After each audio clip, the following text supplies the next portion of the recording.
Do'stlar, sizlarga sifatli va hamyonbop narxlarda Namangan darvozalarini taklif qilamiz. Narxlari 1 metr kvadrat uchun 500 ming so'mdan boshlanib 2 million so'mgacha. O'zbekiston bo'ylab yetkazib berish va o'rnatish xizmati mutlaqo bepul. Kerakli ma'lumotlarni ushbu raqamlardan olishingiz mumkin.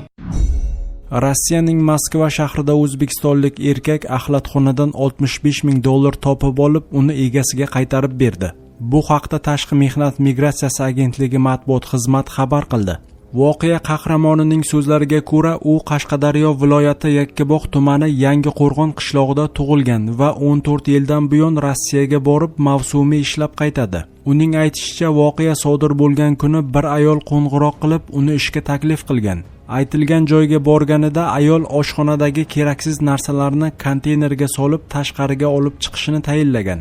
U aytilgan ishni bajarib bo'lib uyiga qaytganidan so'ng o'sha kuni soat 23:00 atrofida ayol yana qo'ng'iroq qilib, uyining hujjatlari ham axlatga chiqib ketganini aytgan va unga hujjatni qidirib topish uchun 2 baravar xizmat haqi taklif qilgan.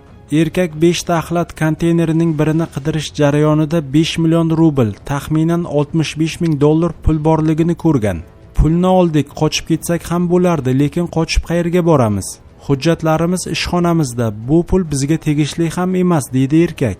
Unga pullarni egasiga qaytargani uchun ishxonasidan 100 ming rubl mukofot puli berilgan. Shuningdek, fuqarolik pasporti va hovli berishni ham taklif qilishgan. Biroq erkak hamma narsasi yetarli ekanini aytib, takliflarni rad etgan.